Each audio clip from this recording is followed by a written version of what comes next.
درود عرض میکنیم دوستان ارجمند. با یک نوازش واقعا هم فارم و زیبا برنامه امروزه فضا را آغاز بخشیدیم. در مهمانی برنامه فضا حضور دارند هنرپیشه مردمی تاجیکستان عبدولی عبدالرشیدوف و فرزندان ایشان که در آزمون‌های با نفوذ جمهوری و خارجی صاحب جایهای نمایان گردیدند. اسکندر عبدالرشیدوف و دلربا عبدالرشیدوف در برنامه ما حضور دارند. امروز مثلا با یک نوای خیلی فارم دلی ما را شاد گردانیدند و همچنین دوستانی عزیز یک نفر اشتراکچی آزمون جمهوری فروغ صبحی دانایی کتاب است. اسایه و محبه کارمند اینستیتوت زبان و ادبیات به نام رودکی اکادمی ملی علم‌های تاجیکستان که از نامیناسیون خواندن و از بر کردن ادبیات کلاسیک جای اول را اشغال کردند.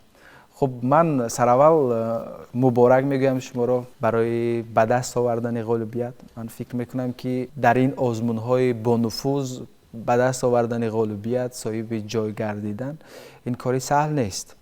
یعنی زحمت زیاد را طلب میکند، مهنت زیاد را طلب میکند، حتی بیدارخوابی را طلب میکند. چون من نیز یکی از اشتراکچیان همین آزمون فروغ صبحی دانایی کتاب هستم و زحمت و تلاش و بیدارخوابی اشتراکچیان را تا یک اندازه درک میکنم. و شما استاد فرزندتان اسکندر در آزمون تاجیکستان وطن عزیز من از روی نامیناسیون نوازنده انانوی خب جای اول را اشغال کرد و دیلربا خانم باشم در کشور ازبکستان در آزمون ششمقام می‌کردم جای اول. خب بیا درباره همین آزمون که کم حرف زنیم، چون ما بیننده عزیز ما نیز درباره آزمون‌های مثلا تاجیکستان وطن عزیز من و فروغ صبحی دانایی کتاب است معلومات دارن، ولی درباره آزمون ششمقام که بیرون از کشور اون برگزار گردید مثلا در ازبکستان، خب در آن فکر میکنم که کمتر معلومات دارن و یا که معلومات ندارن. خب بیاید از این حرف زنیم. دیلربا در ازبکستان راحت چگونه گرفت اینجا؟ اینجا مکتب رو تمام کرد. من خودشون میتونم صحبت کنم. بفرمایید شما چگونه مثلا در این آزمون راحت گرفتید؟ چگونه راه یافتید؟ سراول میخواهم گویم که من در دانشکده صنعت موسیقی ملی ازبک تحصیل میکردم و در سال 4 میخوانیشم حجتهایم را به این آزمون سپاریدم. آزمون از 3 دور عبارت بود و در طول 7 روز این 3 دور به انجام رسید. در هر یک آزمون من باید 4 و یا 5 اثر می نواختم از روی شرط و از نامیناسیون ستا تنبور دوتار صاحب جای اول گشتم. شرط های آزمون چگونه بود اونجا؟ مثلا داوران از کدام کشورها بودند؟ داوران از خودی ازبکستان بودند. صنعتکاران زبردست ازبکستان همچون عبدالهاشم اسماعیلوف، غیجک نواز، کمان نوازی بهترین، عبدالرشیدوف عبدالاحد، نای نوازی بهترین آسیای میانه، عبدالرحمن خالتاجیف چنگ نواز، قانون نوازی بهترین. و این نفران در برنامه فضا نیز یک زمان اشتراک داشته بودند، ولی استاد با همراهی شما ما در اینجا یک برنامه خوب رو نیز تهیه کرده بودیم. اونجا مثلا بغیر از شما از تاجیکستان بود، از کشورهای دیگر اشتراکشان بودند؟ نه، تنها من از تاجیکستان اشتراک میکردم برای آنکه دانشجوی این دانشکده بودم. من یکم توضیح دادنی هستم. تاجیکستان وطن عزیز من این آزمون خیلی بزرگ است. بله. لیکن در ازبکستان این آزمون ششمقام که دیلربا اشتراک کردن ششمقام است و آن در مدت 1 هفته میگذرد. 3 دور در مدت 1 هفته و طلبات در اونجا خیلی سخت است. در 1 هفته چقدر؟ در 1 هفته هر یک دور 3-4 اثر باید نوازد و در 3م دور یکی از اثرهای شرطی هست. یعنی یک اثر را انتخاب میکنند شرطی که باید هر نوازنده باید نوازد و از همین اثر نواختن نوازنده را از یکدیگر فرق میکنند. کدامش از یک آهنگ رو، یک اثر رو هر یک نوازنده مینوازه. بله. همه میبینن که مثلا کی بهتر مینوازه. بله. در این اثر نوازش آنها بهبودی از اونها یکدیگر، یعنی برای داوران کمی آسان‌تر میگردد. بله. دریافت کردن بهترین ها. واقعا. و این آهنگی که در اول برنامه پیشنهاد کردید چه آهنگ بود؟ خیلی فورم بود. آهنگ کلاسیکی. آهنگ محزون و خیلی گوش‌نواز. آهنگ کلاسیکی در پرده دوگاه ایجاد شده است و من این آهنگ رو در اجرای شادروان خیلی یک استاد زبردست رباب نواز مجنون براتوف شنیده بودم و همون چیز رو دیروز که یاد کردیم گفتن که در اول همین برنامه ما 3 نفر نوازیم خوب میشد و یک پارچه آن رو حالا موضوع شما حسنا باشید، دستتون در نکند. واقعا سلامت باشید. ما از مهارت شما، از آهنگی که شما پیشنهاد بردید لذت بردیم. خسته نباشید و برمیگردیم دوستان عزیز به آزمون جمهوری فروغ صبحی دانای کتاب است. موهبه چنانکه که گفتیم در ادبیات کلاسیک یکی از نامیناسیون‌های دشوارترینی همین آزمون است. به هر حال همه این نامیناسیون‌ها دشوار هستند، ولی من فکر میکنم که اون نفرانی که مثلا در نامیناسیون ادبیات کلاسیک خواندن از بر کردن ادبیات کلاسیک تمرین میکنن، مشق میکنن، با دشواری‌های زیاد روبرو میشوند، زیرا که شرح بعضی از غزل‌ها، درک بعضی از اثرهای کلاسیک خیلی دشوار است چون کلاسیک است. خب بیاد از این حرف میزنیم که مثلا شما چگونه آماده شدید و مثلا کی به شما کمک کرد، چه دشواری ها داشت تیاری دیدن؟ تشکر زیاد، واقعا درست قید کردید. ادبیات کلاسیکی فارس تاجیک ادبیات دامنه‌دار و فراخ است و فراگیری آن نیز کاری سهل و آسان نیست. واقعا پیش از این یعنی میخواستم این نکته را ذکر کنم که چرا انتخاب خود را محض در ادبیات کلاسیک یعنی بله واگذاشتم، زیرا که ادبیات کلاسیکی یعنی هنگامی که ادبیات کلاسیکی فارس تاجیک رو مطالعه میکنید نه تنها یعنی این برای قوت بخشیدن حافظه، قوه حافظه انسان کمک برساند، زیرا چنانی که به همگان معلوم است قوه حافظه انسان چون این خصوصیت را دارست که هرچند که به بار آن افزایش دهیم یعنی زیادتر حفظ کنیم بله قوه حافظه ما خوبتر می شود. بله این چون از جهت دیگر در ادبیات کلاسیکی ما آن همان حکمت نایاب و حکمت گرانبهای بزرگان ما درج گردیده است که آن روشن کننده زندگی انسان است. در آن یعنی انسان واقعا عمری کوتاه دارد، نمیتواند در طول زندگی خود همه چیز را یعنی اثر گذراند. میسازد که یعنی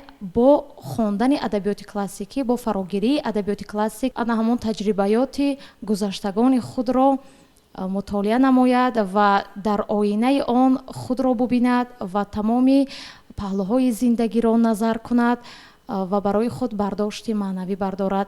واقعا از همین لحاظ بود که ادبیات کلاسیکی را انتخاب نمودم و راستش رو گویم تیاری من طول 3 سال ادامه یافت. یعنی سالهای قبلی نیز اشتراک کردم؟ بله من سال سوم بود که در آزمون اشتراک میکردم.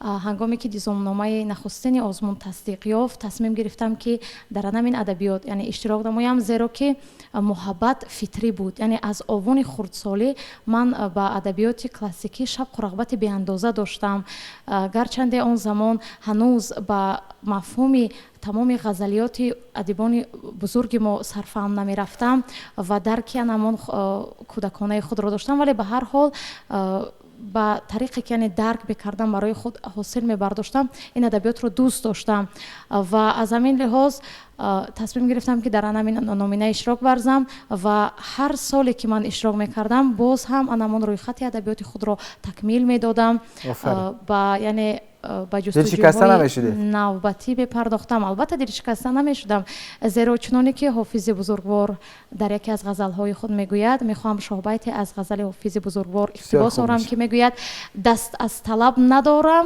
تا کام من براید، یا تن رسد با جانان یا جان زی تن براید. بله تشکر زیاد و خب میتوانید یک غزل باز از حافظ بخونید؟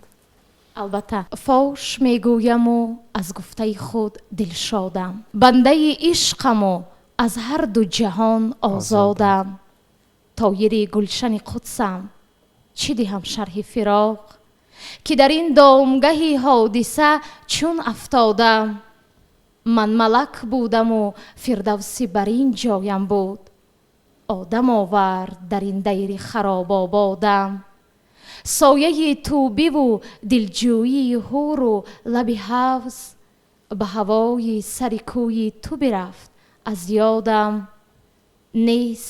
نیست بر لوح دلم جز الف قامت یار، چی کنم حرف دیگر یاد نداد استادم، پرتوی بخت مرا هیچ منجم نشناخت، یا رب از مادر گیتی به چه طالع زادم، تا شدم حلقه به گوش در میخانه عشق، هر دم از نو غم آید به مبارک بادم، میخورد خون دلم مردمکی دیده سزاست، که چرا دل به جگرگوشه مردم دادم. پاک کن چهره حافظ به سر زلف ز اشک، ورنه این سیل دمادم ببرد بنیادم. احسن، آفرین، سلامت آفرین. باشید. و واقعا هم حافظ یکی از شاعران بسیار برجسته ادبیات فارس بود و که مثلا تاثیرش تا به امروز هست. گیوته رو مثلا یکی از سگانه ارکان ادبیات دنیا میدونن، ولی گیوته میگوید که من بگذار یکی از مریدانی در خانه حافظ باشم. اینقدر عاشق حافظ بود. و خسته نباشید. استاد عزیز، باز چی دستاویز دارید امروز برای برنامه ما؟ نوازش‌های تنبور و دوتار.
احسن.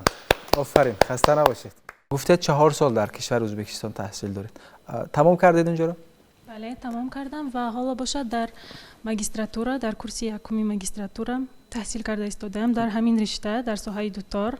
خب در ازبکستان. در ازبکستان تحصیل کرده ایستادم. خب بعد از تجربه هایی که اونجا تحصیل میکنید کمی برای ما نقل کنید از اون چیزایی که اونجا دیدید. گفتنی هستم که من زبان ازبکی رو نمیدانستم و آنجا که رفتم در طول 5 ماه زبان ازبکی رو یاد گرفتم.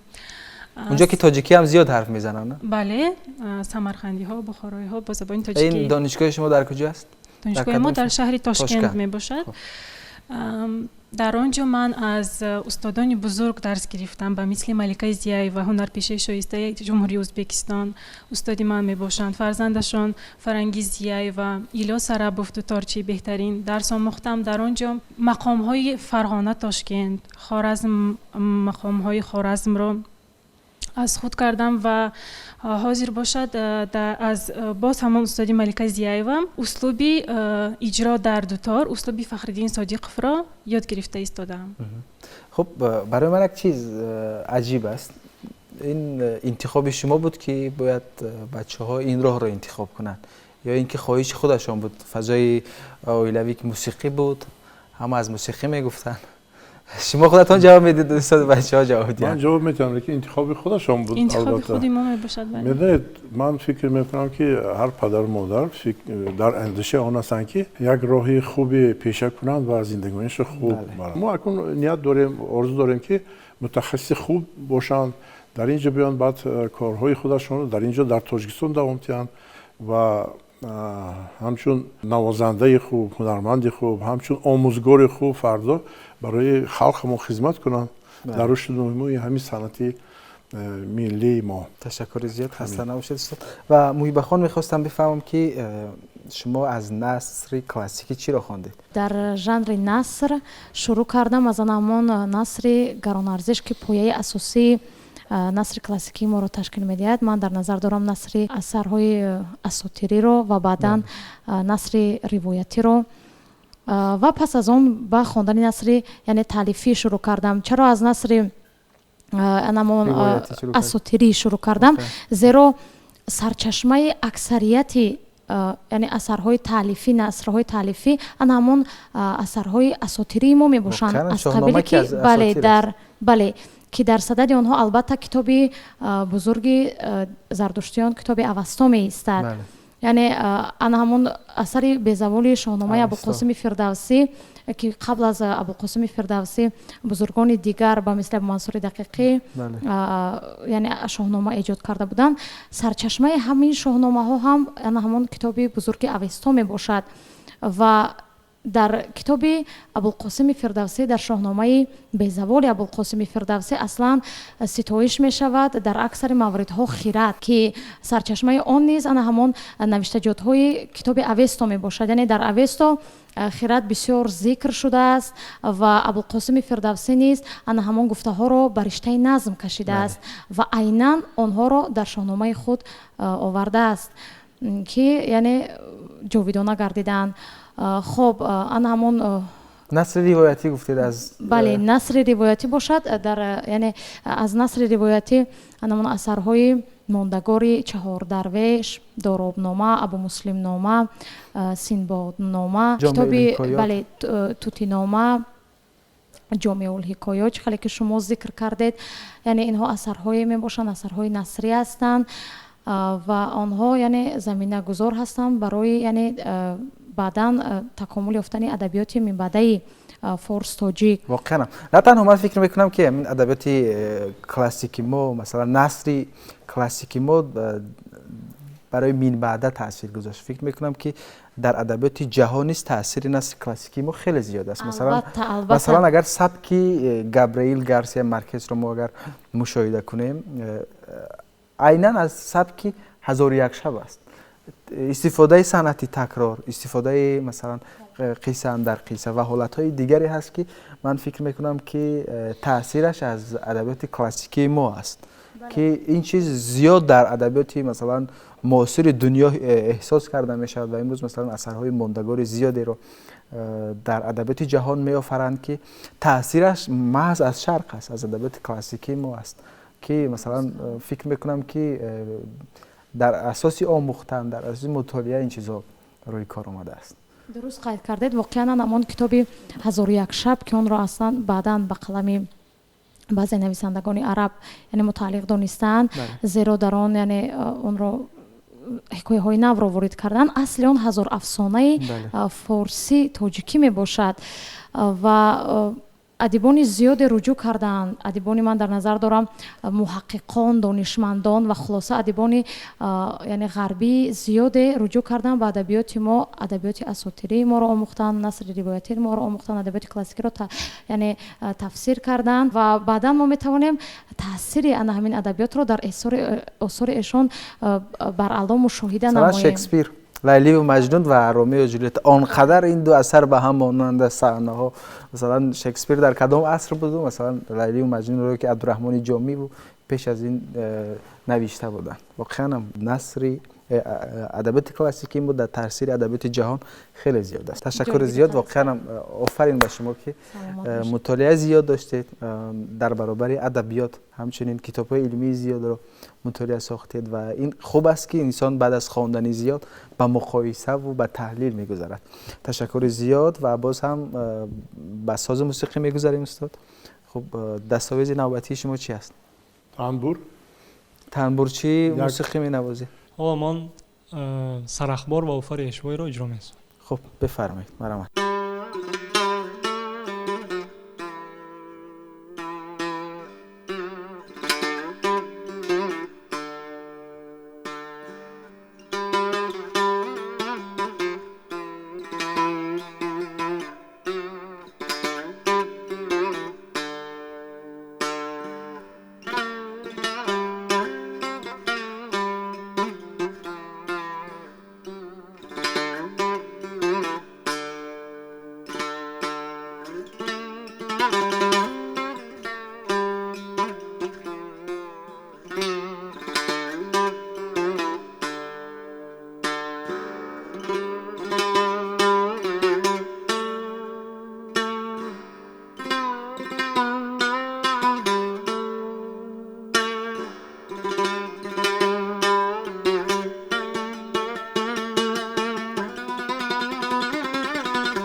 تشکر میگویم. دستتون درد نکند. واقعا نوازش فورم بود و فکر میکنم که امروزه برنامه ما حال و هوای ادبیات و موسیقی کلاسیکی داشت و ما هم از موسیقی کلاسیکی حرف زدیم و هم مثلا نواهای کلاسیکی پیشنهاد شد و هم از ادبیات کلاسیک حرف زدیم که واقعا هم استودنی است. واقعا هم من لذت بردم از موسیقی و از صحبتی که داشتیم. و استاد مثلا وقتی ها نرسید است که بچه ها رو مثلا در آزمون های بین المللی معرفی کنیم. یعنی من فکر میکنم که امروز در دنیا اونقدر فستیوال های بین المللی زیاد هستند که تنها باید راه یافت و مثلا بچه‌ها رو پیشنهاد کرد که روند در اونجا اشتراک کنند. مثلا یکی از نمونه‌هاش که مثلا در ازبکستان این کار هست. شاید که همین گونه آزمون های بین المللی نیز در اونجا مثلا برگزار شود. همینطور درست. لیکن حالا هنوز اینا جوان هستن. خب من فکر میکنم یعنی جوانان خیلی زیاد است. باری نخست البته در چندین آزمون ها اشتراک کرده است اسکندر در آزمون های داخل مکتبی مخصوصی موسیقی صنعتی جمهوری به نام عطایف اشتراک کرده در چند آزمون ها. لیکن در مقیاس جمهوری باری نخست دو مرتبه اشتراک کرد. یکم مرتبه اشتراک کردم با رباب، دوم مرتبه من با تنبور اشتراک کردم و سزاوار جایزه اول گرفتم. انا خب در آینده هنوز کرسی اول است.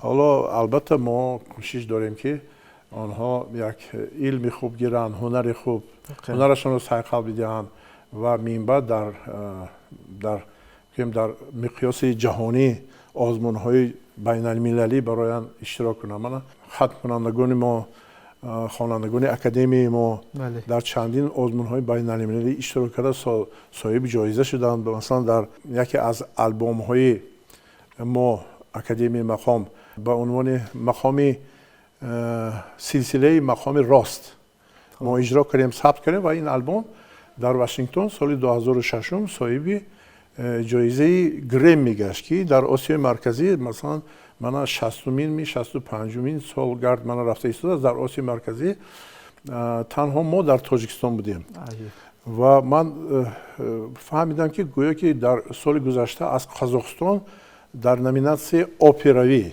خوانش اپرا نامینات جایزه همین گرمی شده است. خیلی شنیدم. لیکن خرسندی آور است که ما تاجیکا من در مقیاس جهانی همچنین یک با از هنر کلاسیکی خوب بود. بله باز از کدام نامیناسی ششمخام این خیلی خوب بود. البته ما افتخار کردیم. دوم این جایزه بین المللی در شهر سبز بود که سال 2-3 سال پیش گذشت. در اونجا ما انسامبل اکادمی مقام صاحب جایزه جایزه گشت در بین 73 دولت. استادان صنعت خیلی خوب از تمام دنیا اشتراک کردند و ببینید که اکادمی مقام شش مقام هر گونه شاخه‌های مقام رو اجرا کرده سزاوار جایزه اول جایزه گشتم. منم بعد من عزیزخان اشور رو در ترانه‌های شرق سمرقند سال 2003 سال 2009 خورشید جان ابراهیم زاده در عالم مقام در آذربایجان گذشت. با اینم آزمون‌های بین المللی بود که آنها صاحب جایزه خیلی بانفوذ گشتن. یعنی گفتنی هستم که شش مقام موسیقی کلاسیکی ما همچنان پشت خوب دارد که شاهکار است دیگه. بیهوده نیست که در یونسکو سال 2003 این شش مقام موسیقی کلاسیکی ما رو همچون شاهکاری جهانی اعتراف کردن و من باوری کامل دارم که من جوانا فردا با اجرای خودشون در مقیاس بین المللی میبرویند و حالا جایزه‌های خیلی زیاد میگیرند. حاضر من نواختگی اسکندر جان این سبک نادر در نوازش شش مقام بود. این سبک اصیلی شش مقام بود که این سبک را برنده این سبک فضلی شعوب بودن و امروز تنها دو شاگردی ما اسکندر و فردوس محمودوف یک شاگرد دیگر داریم. دو نفر امروز این همین کسب رو پیشه کردن و همین سبک را کوشش карда истоданд ки дубора зинда кунанд ва мусиқии шашмахомро тавассути анами сабк омӯзанд ва тавонанд меҳри мусиқии ҳамин шашмахомро ба дили шунавандагон бинандагон гузоранд ва меҳри онҳоро нисбати мусиқии классикии мо бозам афзунтар созанд. واقعا در همین مرحله جهانی شوی، در همین دوره‌ای که فرهنگ‌ها با هم آمیخته می‌شوند، در همین دوره‌ای که فرهنگ‌های زیاد از میان می‌روند، من فکر می‌کنم که راه آوردن جوانان به موسیقی اصیل، به موسیقی کلاسیکی بسیار شرفی بزرگ است، بسیار افتخاری بزرگ است و بسیار کاری مهم است. چون که محض همین جوان‌ها می‌توانند که همین صنعت اصیل رو انتقال دهند به نسل‌های آینده، زنده نگه دارند و کوشش کنند که از میان نرود. با همین چیز خودی پیشوای ملت ما بله نظر خیلی جدی آوردن، چون که یک فرصتی بود که موسیقی کلاسیکی رو به تنزل میاده بود، از منبر بالا در جمهوری ما برخورد و نظر پیشوای ملت ما همین بود که این موسیقی رو ما باید همچون گهواره که چشم نگاه داریم و آن را بین جامعه ما رشد دهیم، جوانان رو تربیت دهیم و همین بود که یک تکانی بزرگی بود در احیا، در رشد صنعت ششمخام از 2000 سال بود که ما مکتب‌های زیاد آفریده شد، از جمله مکتب ششمخام و اکادمی ما بود که ما تأسیس یافتیم سال 2003 و من امروز من جوانان نتیجهش بله دیگر چندین آزمون ها ما صاحب جایزه گشتیم، یعنی افتخار ملت است این همه چیز. واقعا تشکر زیاد. و در این برابر مثلا راه آوردن به ادبیات و به کتابخوانی و به ادبیات کلاسیک نیز من فکر میکنم این چند سال اخیر خیلی زیاد شد. مثلا من شاید فکر میکنم که محب خود سالهای قبلی نیز ادبیات میخوندن ولی اونقدر برای این آزمون آماده دیدن، مثلا اونقدر زیاد مطالعه کردن، اونقدر بالای خود کار کردن که من فکر میکنم که یک چند زینه از سالهای پیشین بهتر بود. یک چند زینه فکر میکنم که در دانش خود، در ملکه خود دگرگونی دیدن. خب همین چیز بود در شما؟ این چیزی رو که من دیدم در خودم. بله واقعا درست قید کردید. میخوام اولین درجه از همین منبر سخن منتداری صمیمانه و صادقانه خود را با اساسگذار صلح و وحدت ملی، پیشوای ملت، پرزیدنت جمهوری تاجیکستان محترم امام علی رحمان از نام کل جوانان تاجیکستان رسانیده باشم، زیرا راه اندازی آزمون فروغ صبح دانایی، یعنی آزمون های سطح جمهوریوی و آزمون تاجیکستان وطن عزیز من بسیار تحولات نجیبی رو در جامعه یعنی به میان آورد که قشرهای مختلف یعنی در این زمینه نه تنها جوانان، نه تنها نسل نورسان، قشرهای مختلف جامعه با کتاب و کتابخوانی با همان صنعت نیاگان خود روی آوردن، زیرا اصلا مردم تاجیک را در عرصه جهانی محض با ادبیات عالم شمول، با همان صنعت کلاسیکی به خود خاص میشناسند و چنانه که شما قید کردید به مورد یعنی در روند جهانی شوی، در روند با سرعت جهانی شوی این یعنی اقدام بسیار اقدام سری وقتی به حساب می رود. و ثانیاً درست قید نمودید یعنی شوق و هوس بنده به نسبت به خواندن کتاب ها زیاد بود، ولی در نتیجه راه اندازی این آزمون یعنی من به خود گفتم که این آزمون اصلا در خور استعدادهای من است و چرا یعنی در این آزمون اشتراک نورزم، چرا دانش خود را نسنجم و در همین زمینه یعنی شروع شد انا همون روند تکمیل و روند یعنی تشکلیابی. و اولین چیزی که در من ضمن این آزمون یعنی در خود مشاهده کردم این یعنی تربیت صبر بود. یعنی وقتی که انسان می‌نشیند و با کتابخوانی شروع میکند، اولین چیزی که در انسان تشکل می‌یابد و من این را در خود احساس کردم این صبر است. یعنی نشستن و سر کتاب در اول یعنی همگی 1 ساعت سر کتاب می‌نشستیم، کتاب مطالعه می‌کردیم و بعداً ساعت خوانیش زیاد گردید. در یک روز یعنی از صبح من هنگامی که به کتابخانه ملی می‌رفتم تا شام، تا زمانی که یعنی ساعت کاری کارمندان کتابخانه به اتمام می‌رسید و اونها خود اومده یعنی ما رو آگاه میکردن که بله اکنون ساعت خوانیش تمام شد. бале ба итмом расидаст метавонед толоро яъне ба хонаҳои худ расипор шавед ва ман мушоҳида мекардам дар яъне раванди яъне ҳамин озмун ки толорҳои китобхонӣ пур аз хонандаҳо буданд ва дар ин миён на танҳо насли наврас буданд, ҷавонон буданд, яъне калонсолон буданд ки аслан роҳ овардани калонсолон ба китобу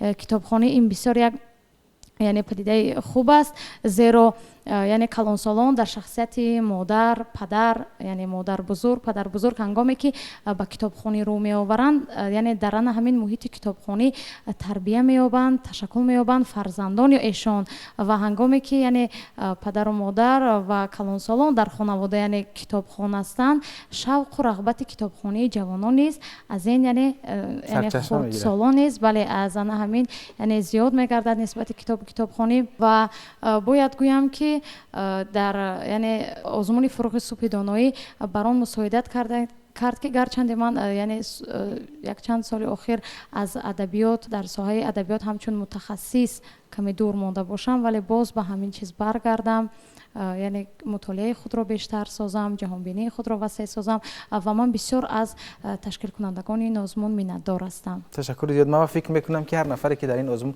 ғолибият ба даст наовард, вале ман фикр мекунам برای رشد شخصیت خود، برای رشد دانش خود خیلی کاری زیاد کرد. یعنی این غالبیت اساسی این است واقعا. و خسته نباشید، واقعا لذت بردم از صحبتی که با شما داشتم و مهمانای افتخاری نیز در برنامه موزه فضا نیز اشتراک داشتن و باور داریم که خب بعد از آزمون‌های با نفوذ جهانی باز هم در سر همین سفره می‌نشینیم و از بردهای خود، از دستاوردهای دیگر خود در این برنامه حرف خواهیم زد و فکر میکنم باز یک دستاویز دیگر دارید. خب چی است دستاویز شما؟ مفری کرد یا اینکه آرس.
احسن خسته نباشید. و همین آزمون هایی که شما اشتراک کردید من فکر میکنم نهایت کار نیست.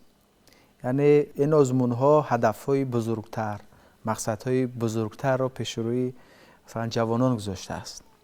خب من میخوام از هدف و از مقصد و از نیت هایی که در آینده دارید از آن آگاه شوم. خب شما اسکندر، در آینده بعد از ختمی دانشکده کار کردن در تاجیکستان در رویه 6 مقام، علم رو از خود کردن، تحقیق 6 مقام و در خود علم 6 مقام باز یک چند علم های دیگر با مانند عروض، تنبور، پرده ها و دیگر هستند که اینها را باید تحقیق کرد، آموخت و صیقل داد.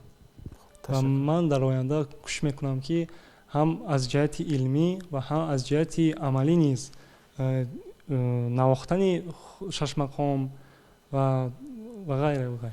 تشکر. من فکر میکنم که من همین حاضر در تاشکند هم دیلبو هم اسکندر میخوانند، ماهیت همین دانش آنها، تحصیل آنها در تاشکند در از آن عبارت است که آنها هم فرهنگ نوازش هنری ازبک ها می‌آموزند، هم زبان ازبکی می‌آموزند، هم هنر نوازش خوانندگی رو می‌آموزند و هم با دانش زبان ازبکی چندین کتاب‌های انتشار شده به زبان ازبکی مطالعه می‌کنند و امروز آنها درس‌های هم به زبان ازبکی قسمت به زبان ازبکی می‌گذارند و اون فن‌هایی که مثلا نظریه هست آنها به زبان روسی می‌گذارند.